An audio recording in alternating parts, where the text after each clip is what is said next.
This week, because I'm not ready to dive into another murder just yet, we're going to look into a bit of royalty. No, don't leave yet.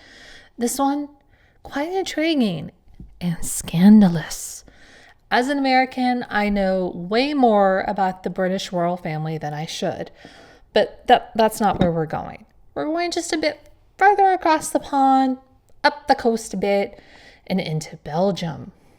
I know very little about the royal history of Belgium, and I'm only going to talk really about one particular person of that family and the ruckus she caused because of the love she felt for one man in particular, in lieu of feeling any kind of regard for her hubby. Some historical side notes. During this point in time, we had the multinational constitutional monarchy called Austria-Hungary. Saxe-Coburg and Gotham may sound familiar. It's a European royal house that had its members sitting on the thrones of Belgium, Bulgaria, Portugal, and the UK. Why it may sound familiar to those of you, like me, that don't know a lot about Europe royalty, except for British, may know that this name was changed by King George V to Windsor because Saxe-Coburg and Gotham was a little too German, during World War I, and let's not even get into World War II, which came later. Princess Louise of Belgium was born in 1858 to the eventually named Leopold II and his wife, the eventual Queen Marie Henriette. Louise was one of 4 children, the eldest daughter to this particular marriage, and being a royal, she was probably expected to make a good match and do good things. She had 2 younger sisters, Clementine and Stephanie, and a brother, Leopold, who unfortunately died young. In 1875, at about 17 years old, Louise would marry Prince Philip of Saxe-Coburg at the Brussels Palace, a man nearly twice as old as her, and her first cousin once removed to boot. But as you can see, he's a prince in Austria, and that's awesome. Just to give some color, the newspaper describes this. Quote, at about 10:30 were opened the doors of the Blue Saloon, so called from the color of the hangings on the walls, which bear full-length portraits of Leopold I, Queen Louise Marie, Queen Victoria, and Prince Albert. In the midst of that room, which had received no special decoration, was placed a round table, concealed beneath a rich cover of blue and gold, and on which was placed a copy of the Civil Code, bound in red velvet, and bearing the arms of the city of Brussels.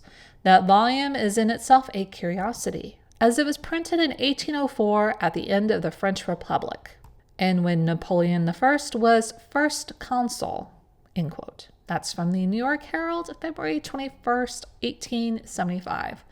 The guests were assembled and then entered the royals and other dignitaries. Civil ceremony was performed in the Blue Saloon, then all proceeded to what was previously a ballroom and had been made into a chapel for the church ceremony. The couple knelt on what I'm assuming were red velvet pillows, with the royal family sitting in a semicircle behind them, and the Monseigneur stood before the couple and gave his address. And that was all she wrote. Put a ring on it. Well, that's lovely. And all fairy tale. That would come to an end extremely quickly and in a myriad of ways. We're jumping quite far ahead from 1875 to 1897. As per usual on most of my stories, I'm mostly relying on American newspapers for the news. The couple would have a couple of children during these years, Leopold and Dorothea, and to be honest with you, it was not clear what kind of relationship they had with Louise. It appeared that Leopold was sent off to school of some sort, and Dorothea, her relationship seemed to be that she did spend time with her mother, but then she didn't, but then she did, so honestly, I can't tell you. Obviously, some shenanigans happened in this 22-year period, so I may have to backtrack periodically. Bear with me. Princess Louise was enjoying the good life across Europe, with rumors spreading around about her activities. We'll talk later about why she may have been doing this, but anywho, Princess Louise wanted writing lessons, and when Lieutenant Manichich, an adjutant in her husband's military, would just do the trick. Keep your minds out of the gutters, kids. And as her marriage was falling apart to a man nearly twice her age who was a bit of an ass, apparently, the lieutenant was looking very good. The lieutenant was also seeing what an ass her husband was and probably felt that the princess needed protecting. Princess Louise would have an affair with the lieutenant, and at one point she would go to his castle in Croatia to hang out with him, aka down low eloping. Now, it doesn't appear that eloping here means eloping and getting married. Seems like it's going off on what appears to be a permanent basis with someone else. Autumn 1896, the lieutenant received orders from Emperor Francis Joseph to leave Vienna in the next 2 weeks. The same day, Princess Louise was summoned to the palace to speak with the emperor, who wasn't happy with her public affair and would say, quote, "Your Royal Highness, I regret very much that you will not be permitted to attend any court functions this season. Grave mistakes have been committed. I know everything," end quote. She attempted to start divorce proceedings, but there's that tricky thing about being Roman Catholic and how they ain't fond of divorcing. Louise left Vienna, went to Nice, and the lieutenant was there.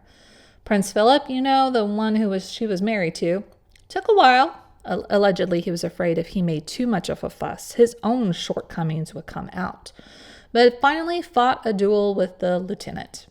They had met in what may have been December 1896. Pistols were used, and after nothing much happened, they went to swords, where the prince would get a scar on his right arm from the lieutenant. This was not a duel to the death, just at first strike, so the lieutenant had won the skirmish. Well, the duel obviously provided some additional unwanted publicity on Louise's escapades, and Louise would leave Vienna once again after returning, and she headed to the Riviera to get back under the radar. Well, that didn't work at all. Princess Louise likes to spend the moolah, and as she makes her way across Europe, she's getting into deep water with creditors who like to get paid. Prince Philip, it said, hasn't been that great of a husband, but will allegedly apply for a divorce once their daughter Dorothea is wed. Well, stick a not-so-great thumbtack into that divorce note for now. The kind of thumbtack that falls right out of the wall 2 seconds later. Close the curtains on April 1897. July 1897. Let's talk a little about the princess's extravagance. Louise has arrived at Cannes for a month and has allegedly taken with her 120 hats. She is occupying half of a large hotel, and one whole room is specially just for her hats, while another 2 rooms are for what's said to be at least 20 gowns. She had 80 packing cases to transport all of this. Just in the act of fairness, let's talk about genetics. Princess Louise's father was said to be the worst rake in Europe. October 1897, apparently he is coming to America, although it appears no one invited him, and no one wants to be in charge of his visit.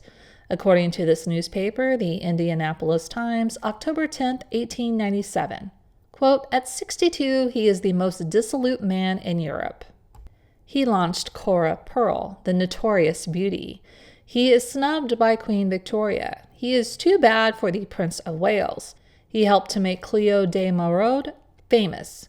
He was devoted to the Princess of Chimay. He gave diamond necklaces to 10 chorus girls. He has squandered his sisters and many other fortunes, amounting to about 845 million francs in all, as follows. 40 years' salary, 20 million. The Empress Carlotta's fortune, 10 million. Inherited fortune, 5 million. From Congo Free State, 2 million. Various speculations, estimated, 1.5 million. Revenue from gambling tables, 360,000. I am not going to get into the details of any of this, but there you go. I will say this, what he did to the Congo Free State and its natives with regards to the getting of rubber, well, no one was a huge fan of his. You take the good, you take the bad, you take them both, and there you have King Leopold. May 1898. It was announced, quote, Princess Louise of Saxe-Coburg and Gotha was conveyed to a private asylum last night. The princess had clandestinely passed the last few weeks with Lieutenant von Matichich, her lover, at his castle near Agrum, Croatia. In the meantime, her debts grew to millions of florins, and bills bearing the alleged forged signature of the Archduchess Stephanie came into circulation. Stephanie is Louise's sister. Prince Philip of Saxe-Coburg-Gotha had the lieutenant arrested. The suspicion prevailing that he had forged the bills without the knowledge of the princess. The latter has been placed under guardians, and King Leopold, her father, is preparing to pay her debts and arrange the matter of the forged bills. End quote. While Princess Louise was in the asylum, the charges against Matichich would cause him to be kicked out of the army. June 1898. Creditors are planning on suing, or some such thing, Princess Louise for the 2 million florins they are owed from the forging of her sister's signature on bills. So as previously mentioned, Prince Philip wasn't all that and a bag of chips. According to the San Francisco Call, June 1898, quote, he was twice her age, noted for his capacity for liquor, and uncouth in personal appearance as well as in mentality. The records of prudence in his family were no better than those in hers, and so the couple were most charmingly assorted. End quote. He was said to be brutal and a rake. So some are wondering if placing her in an insane asylum is just to save general face. January 1899. Rumors abound that Princess Louise actually in the beginning wanted Crown Prince Rudolph of Austria, and he fancied her. Now, in 1899, he was already deceased at this point. He was found dead near his mistress.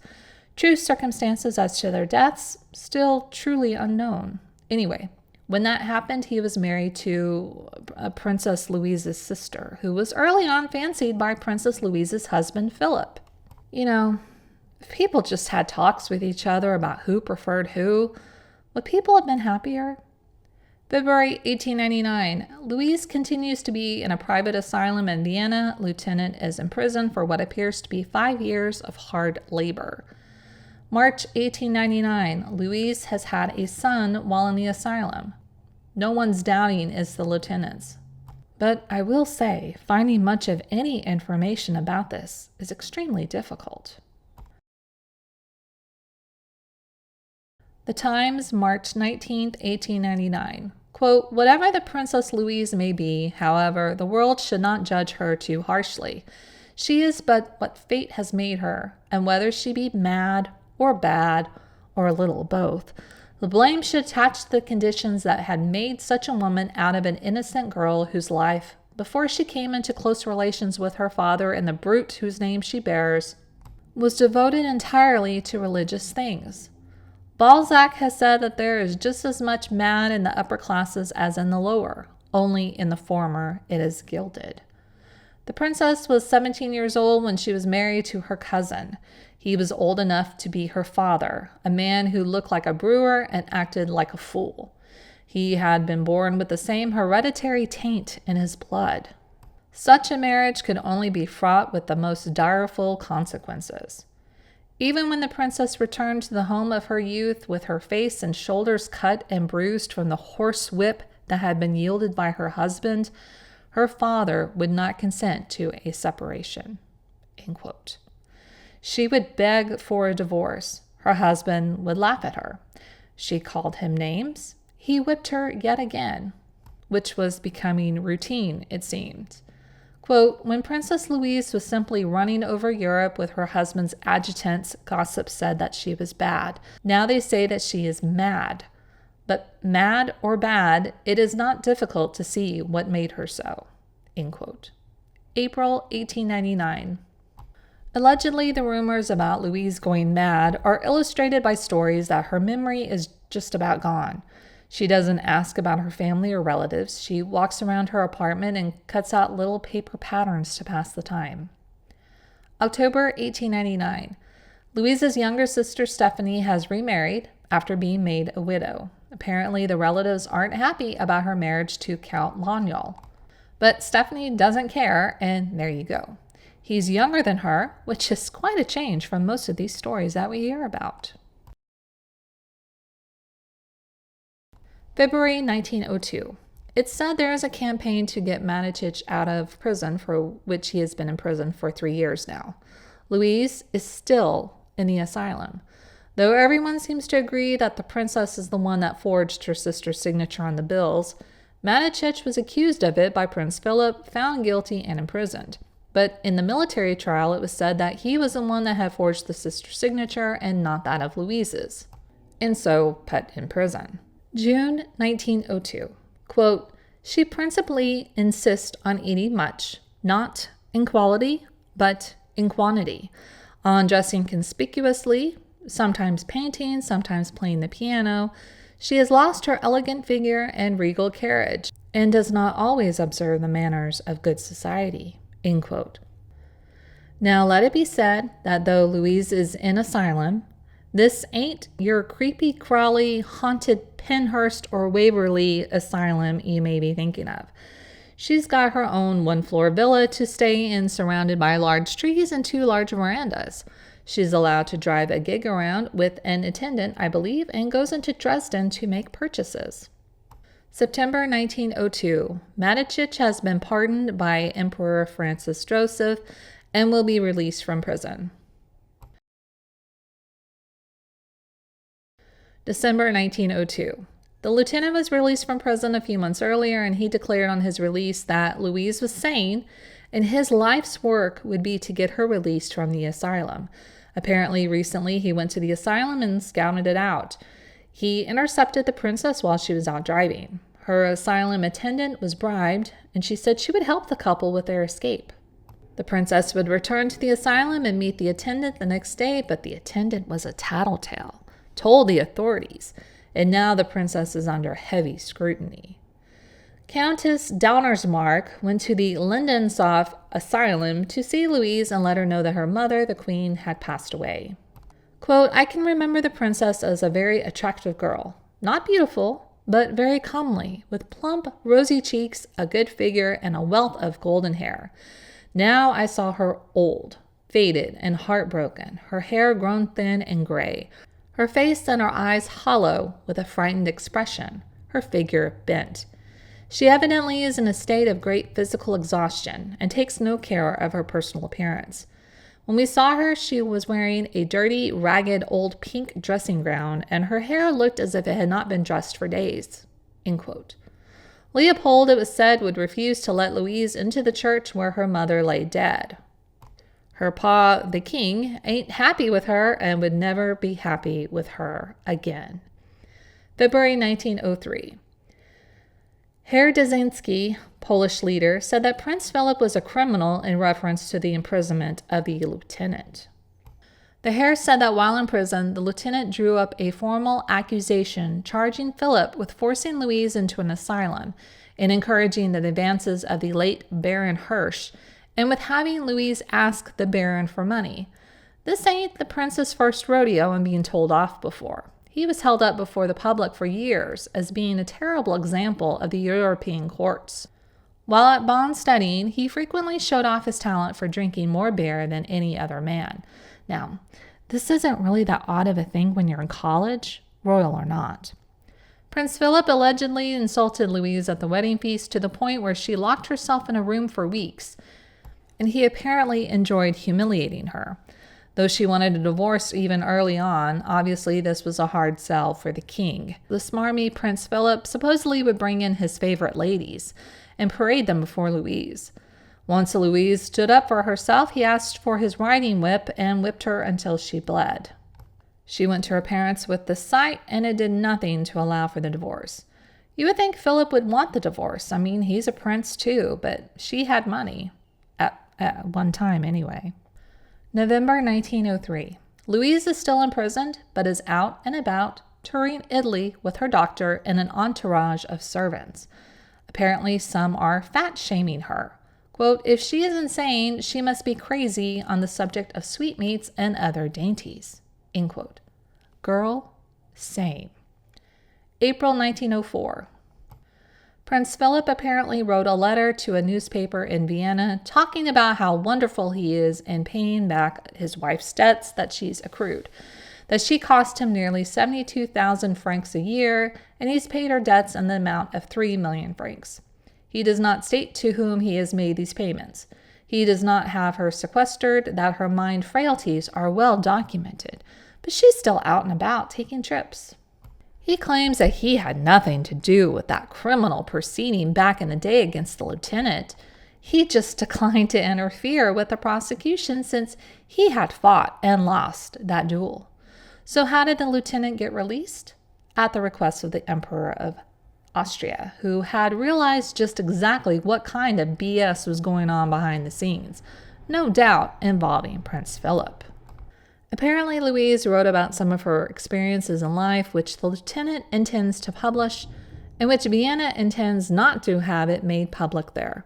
But she talks frankly and without malice about her childhood, what she knew or heard about her father's activities. She is angry when it comes to mentioning a telegram she got from him in 1896. Quote, "Father desires daughter to keep screen. Screen must be husband. In that case, what passes behind it will not concern anyone." End quote. This sounds like normal protocol. Do what you will behind the scenes, just put on the appearance that your marriage is happy, or at least not the absolute worst. July 1904. People continue to discuss how Louise was merely placed in an asylum for revenge. For the last 5 years, she's been interred in one asylum, moved to another. One newspaper says it's been 4. Even alienists are saying she's just fine. She is not insane. Lieutenant has continued to try to get her escape, foiled through the duplicity of a man just a few weeks earlier, a man the lieutenant had taken into his confidence. September 1904. It appears that Louise has finally made her escape, leaving Elster, some sort of baiting place used for its curative powers, accompanied by the lieutenant who has previously at least twice tried to get her out. She's been there at this bath spa place since August 11th, and it was now September 1st, and she only had one person watching her. Now, this paper, unlike others, does mention that she had a son born as she had entered the asylum in 1899, but whose name does not appear in the town almanac. Because it's illegitimate? Because he passed away? I don't know. Anywho, speculation as to how she got away. Someone had rented the rooms directly below the princesses, and earlier in the week she had been seen conversing with 2 Hungarian musicians, and that at some point a letter had been delivered to her. A carriage was ordered to be waiting for her at 1:30 in the morning. The coachman had not returned with the carriage later that morning. The princess had been assisted in her escape via her bedroom window. The individual who rented those rooms, a man, has disappeared. So where is she? No one knows. She had a good head start, possibly being transferred from the carriage to a car, and she either went to Switzerland or France. I will say this, that her story while in the asylum was confusing, but I believe it was because she had been moved to different asylums in the course of the years she had been imprisoned. So just FYI, if it sounds a bit jarring, her moving around and such, it was for me too. While they have disappeared themselves, the lieutenant wrote a little synopsis of events. Actually, he's written a lot of synopsis, which I cannot quote everything, but we'll hit the highlights of things we need more info on. Quote, Her Highness, the Princess Louise of Saxe-Coburg-Gotha, has been imprisoned because it so pleases her royal father and the prince consort, as well as his representative, Dr. Bachrach, who has managed this outrageous affair and a few other courtly sycophants of the Coburg Guard. She has been held a prisoner in defiance of all the laws of justice and has been willfully charged with insanity in order to conceal the prevailing political and judicial conditions in Austria. She, as well as myself, has been the victim of a system by which the civil and military courts are dominated by a prince, by a general who the German emperor has said is unworthy of wearing the sword of a German officer. She alone should be heard in her defense, or at least who have no object keeping her immured while they pronounce her insane. Princess Louise is said to have been disloyal to her husband, to have incurred debts. That is the sum and substance of the whole affair. Because no one is aware of her sufferings, I have taken upon myself to repeat her story as I've heard it from her lips. My story is loyally dedicated to Her Royal Highness, the Most Serene Princess Louise von Saxe-Coburg-Gotha in Belgium. She was born to sorrow, even her girlhood being unhappy because of the constant quarrels of her parents. She always referred to Leopold not as her father, but simply as the king. For her mother, she has the deepest sympathy and affection. It was in the spring of 1895 that I saw the princess for the first time on the Prater, the fashionable boulevard of Vienna. I was then a lieutenant in the 13th Regiment of Uhlans and was on furlough in the Austrian capital. One morning in May or June, when Vienna is at its best, I was trying a new horse on the Prater and was having considerable difficulty with the high-spirited animal. Defying my best efforts, the horse refused to be managed and had backed up on the pavement, endangering a number of men, women, and children who were attracted to the scene.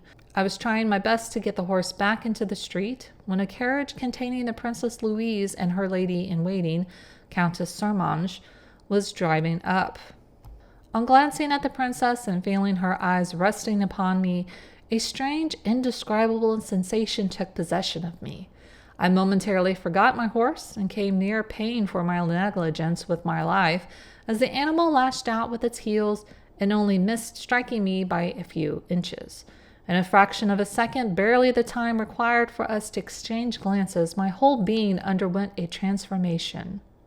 And though I did not know who the princess was at the time, that she would henceforth mold and govern my life. Finally, on conquering my horse, my soul experienced a strange exaltation when the beautiful woman smiled her approval and ordered her carriage to pass on. As it was her custom to drive daily in the Prater, and as I was absorbed in breaking my mount, it so happened when we met frequently during the next few weeks. Those glimpses of her became vital to my existence. From day to day, I lived in a fever of expectation. It was during the following autumn that for a month or so the princess failed to appear in public. I was in despair. I became like a famished man. Then I learned that she was ill. Had she succumbed, I firmly believe that I should have died. End quote. In short, she would get better, attend the opera with her daughter, where they would see each other, but that's about it. The man is crushing hard. Quote, in February 1896, the princess and her daughter left Vienna on a visit to the crown princess Stephanie, her sister at Abrasla. Hearing of her departure, I found occasion to follow. The crown princess was charmingly informal in her social going and coming, and I contrived to be presented to her with the result that she invited me to an informal dance at her villa. There I was presented to the Princess Louise.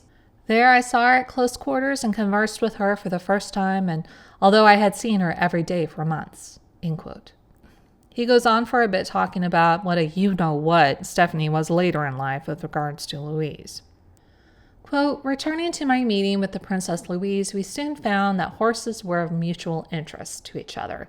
The princess being passionately fond of riding and driving, even to the exclusion of her social duties. She had a vivid remembrance of my experience in the Prater and exhibited a lively interest in learning that the horse had become entirely docile. This mutual bond soon led to the princess commissioning me to superintend the purchase of several animals for her own stable. End quote. He says a lot more, which is fine. Get it off your chest, dude, but my voice can only go for so long. They met at a riding school. She became good at riding horses, and then the tongues would wag when some 7 weeks after returning from Abrasla to Vienna, the lieutenant received notice from the adjutant general that he needed to leave Vienna to appear before a tribunal. And that same afternoon, Louise would meet with Emperor Franz, and we already know that part. She was shunned from society with her daughter and lady-in-waiting as her only companions. Lieutenant had returned home, become adopted by his stepfather, Count Oskar Kalegovich, and Louise was housed near his home, a convenient Then they went to Nice. Philip would challenge Lieutenant to the duel. Then Louise's daughter would be taken from her, I'm assuming by Philip. Then charges of forgery would come about. Lieutenant would be arrested. And in Louise's room, the chief of police would enter her rooms and would inform her that she could either return to the prince or go to an asylum. She chose asylum, and off she went. Lieutenant went through 4 years of horror, being pardoned. He learned of the princess's asylum confinement and went in search for her. Quote, I hurried on and found that Her Highness had overheard my approach. She held out her hand to me. Her eyes were blinded with tears as she exclaimed, After all, there is a God. She was the same sweet, unaffected, and amiable woman of former years, accepting that her years of suffering had tempered her beauty, leaving her lovelier than ever. We were only together 5 minutes when Fräulein von Gebar, who was extremely nervous, insisted on returning to the Lindenhof. Her Highness bade me adieu and was gone. But we shall meet again. Heaven and earth shall be moved to secure her release. Though I waited the next day and for many days afterward for her return to our trysting place, she never came. Then, with the assistance of Fräulein Stoger, I resolved to get a letter to our imprisoned princess. It was a foolhardy thing to attempt, for suspicions were awakened, and both Fräulein Stoger and myself were immediately put under surveillance. Her sorrow is hereditary. Her mother lived and died a martyr to grief. All are acquainted with a quarrel in the former Princess Stephanie, who strove for a period of happiness as the Countess Loniel. Yet her humiliation was incomparable to that of her elder sister, the Princess Louise. Her grandfather is the Austrian emperor, and her relatives are among the most powerful nobles of Europe. Yet among them she has no friend. She had never loved, never known the real meaning of friendship, even nor the boon of perfect companionship when our paths crossed. Our acquaintance has been an idyll that has ended in tragedy, as does everything that is touched by the fatal hand of the Habsburgs. End quote. Take note of this list of bad happenings. It will come up a little later. July 1905. Let's hear from Princess Louise, her side of things, from an interview she did with Madame Severin of Paris. Quote, oppressed. I was oppressed all my life until I met Count Gezik Matichich. Our mother, yes, she was a saint on earth, but of inexorable severity. As to our father, the present king of the Belgians, we never really saw him. Stephanie and I, each morning, used to go to him ceremoniously and kiss his hand. We scarce dared look at him, and when the door closed behind us, we used to run down the corridor frightened. I had an unhappy girlhood. Therefore, when Queen Marie Henriette married me at 17 years to Prince Ferdinand Marie Auguste Raphael Philip of Saxe-Coburg and Gotha, being ignorant of the nature of matrimonial obligations, I willingly accepted him. We were married. The next day, all was finished between us, at least morally, because if, on the assistance of my mother, I gave up my first instincts of revolt, if I have to my credit 20 years of mute resignation of duty, of conjugal fidelity, it is none the less true that those first impressions remained ineffaceable. It was absolute incompatibility in everything, for everything. End quote. Quote, the prince did not know how to make you love him? End quote. Madame Severin asked. Quote, do not profane that word. It must not be pronounced in connection with the prince and myself. Love. Perhaps love took vengeance on me. I had laughed at love. I had flirted. I was as ignorant of passion as before my marriage. But I enjoyed being admired without reflecting. Perhaps I caused sincere sufferings. If so, I regret them. I had need to be purified by fire in order that I should venerate love. End quote. Madame Severin did not dare interpose a question, but the princess read her thought and gravely inclined her beautiful head. Quote, yes, for life and for death. For me, Count Geza Matichich has risked everything, lost everything, his title, his grade, his liberty, his honor, but that will come back, and his fortune, for you know that he has been disinherited. After 4 years of separation, when we met again in the woods of Coswig, could I give him any other answer than, nothing has changed? Besides, he delivered me from captivity. I have suffered as much as a human being can suffer. Yet I had my choice when at Agram in 1898, Councillors Bachrach and Hinterstoiser aided by the chief of the Vienna police, dragged me from my bed. I was either to be recognized as sane, returned to the palace and the conjugal domicile, or to be declared crazy. I preferred the latter. Evidently, it was horrible. The first night at Dublin, when I heard the agitated howling, I had to take my head in my two hands and say to myself, "Attention! You must keep your reason intact. Your reason. Attention!" I learned only by the newspapers of the second union of my sister Stephanie. They told Gesa in his prison that I was consoling myself with the director. They told me that Gesa was consoling himself with a prison servant girl, the devoted Maria Stoger, who lightened his captivity in the fortress of Millersdorf by talking to him of me. End quote. Maria is now actually good friends with the princess and is her companion at this point, and who helped the lieutenant get Louise gone. October 1905. Well, finally Prince Philip is all in for divorce. Remember when he last thought about it? 1897, kids. He's brought his suit for divorce to Louise in Gotha, going through regular old divorce court as he has decided not to have it heard through a special tribunal for royalty. Neither prince nor princess was there. The captain/lieutenant was there. Yes, he starts getting referred to as captain. I don't know why or how.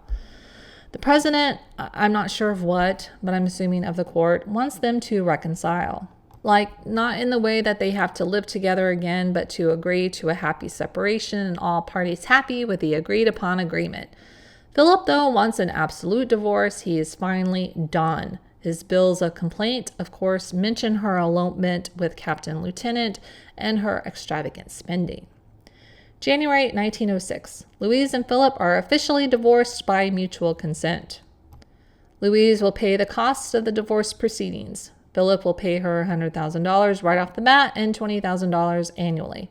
She will stop using the name Coburg and go back to her maiden name without the Coburg part. Apparently, the princess had threatened that if this divorce actually went to trial, she would reveal a whole lot of stuff that some people would not want revealed. I guess people were concerned with what she might say because this was a very neat and tidy divorce. Such a shame. Would have loved to have heard some scuttlebutt. Though she is now free of the cat, of course, her dad and at least some in the country are not happy with her. Eloping with the lieutenant barred her from the high society she would have normally been welcomed into. August 1909. King Leopold intends to disinherit his daughter, who he has previously not been on good terms with for years. He intends to liquidate all of his property and dispose of his fortune before he dies, simply for the fact that he does not want her to have anything. However, her lawyer's like, yeah, go ahead. Hello, lawsuit. Now she gets $100,000 per year for some reason. I don't think that was from Philip's settlement. And then Leopold was going to give her another $100,000 on the condition that she stay away from certain people. She refused. King Leopold, once his wife died, had an affair with a laundress, and she bore him 2 sons. December 1909. King Leopold II dies at the age of 74, but not before marrying the laundry lady, who is now Baroness von, and due to inherit just about everything he left. I'm confused, though, so I had to turn to the internet to flesh out some information. I was wondering why his nephew, and not one of the sons with the Baroness, became king, unless it was because the sons were technically illegitimate at the time of their birth. But apparently, according to one source, their marriage was not considered legit. They did a religious ceremony, but apparently not the required civil ceremony to make it one and done. She allegedly still inherited his fortune, though. And Princess Louise is in Germany, making plans to get what she thinks she's owed of the inheritance. January 1910. We're like a month from the king's death, and Louise is in Paris chatting with her lawyers about filing a suit against the Baroness von for a portion of the estate, along with Louise's sisters, Clementine and Stephanie. February 1913. Princess Stephanie, Louise's younger sister, has removed Louise from Paris to Austria, and she will be the house guest of the princess and her husband, Count Lanyal, in Hungary. They're waiting on a decision on the lawsuit for the sisters to get their share of their father's fortunes. The lieutenant captain is still in Paris, purposely left behind by Princess Stephanie. The three daughters of King Leopold II were cut off by the king, so they sued for his vast fortune. As a settlement, it is said that the state will offer $7,520,000 to the three princesses. I guess all together, not each. March 1913, Princess has spent approximately 18 million francs in 10 years, and upon her return to Vienna, she is once again having financial issues. Her agent, who happens to be her boyfriend, lieutenant captain, is also creating a financial burden on the princess, borrowing money from every place, attended everywhere by well-dressed ladies and male friends. You'd think before she arrived in Vienna that she learned some lessons. Having to watch her furniture in Paris getting repossessed and without enough money to travel to Vienna, which was paid for by her sister. But instead of staying with her sister in their chateau, she insisted on renting out a whole floor in the Hotel Astoria. She still got her motor cars. Yes, cars, plural. November 1913. This story is odd, but apparently Louise had a place in Paris and everything she owned in this place was being sold off to pay the shopkeepers back. The princess allegedly said, "Let the things go." She's not in Paris for this royal garage sale. It's alleged that the princess wears fake jewels. Her maid wears the real thing. At her Paris flat, she had 50 hanging wardrobes held in 4 spare bedrooms, holding clothes that the princess had bought in Paris in the 3 whole weeks she lived there while waiting out the lawsuit against her father's estate. When the sheriff came barging into the flat later to get the unpaid goods, 50 empty wardrobes. A lot of furs made from poor tiny rodent-like animals, gone. Tailored gowns, 100 pairs of new shoes, 300 new hats, $25 per handkerchief, gone. Sheriff's garage sale was only furniture and knickknacks. The furniture too cumbersome to move easily, but move they would eventually into the Hotel du Roi. To have the royal garage sale held by the sheriff where you too could own some from Princess Louise's things she probably hadn't even had a chance to use. The writer of this article about the sale said that they had bought 2 brocade-covered, silk-lined handkerchief boxes with a price tag on them of $8 each for 70 cents. During the sale, at least a few times, the auctioneer would call out Princess Louise to show up and come pay her debts, and they'd stop the sale. "Dude, she ain't there, my man." And the sale goes on. So how much did they get of the items that cost her Lord knows how many thousands and thousands and more of francs? $7,800. That lawsuit over her dad's money, still pending. And she continues to spend. Her former husband may have been an ass, but he paid her debts off. But she ain't got that liberty anymore. And her boy toy likes to spend the money too, even though he's supposed to be her financier. Yes, I said that right. He's handling the finances. He ain't her fiancé. 1916. Her son with Prince Philip, Leopold Clement, has died tragically, murdered at age 37. 1921. Prince Philip has died at age 77. July 1923. Alaska Daily Empire, July 20th, 1923. Quote, "The curtain has been rung down on one of the most romantic love affairs that ever engrossed the interest of European court circles." End quote. The captain is not dead just yet, but he is suffering from a stroke of paralysis and is at a sanitarium in Baden, Germany. Louise, once again beyond poor, has left him to go live with her sister, who is a princess in Hungary, as you do. October 6th, 1923. The current, at the time, Queen Elizabeth of Belgium has lifted the 20-year-plus ban on Princess Louise, and she is now allowed to live in Belgium again, with an allowance to live on, the first payment of which will assist her in having the captain-lieutenant buried properly as he is now deceased. Captain was laid to rest in the cemetery in Paris without a lot of fanfare. November 1st, 1923. Quote, "The day after the Count died," the princess said, "an American woman came here to my house. She was so insistent that I let her in. 'Madame,' she said, 'I have received a cablegram from America about you. There is a man over there who does not wish his name known, but who has plumbed the depth of your woe. He telegraphed instructions to his Paris bankers, and I bring you his offer.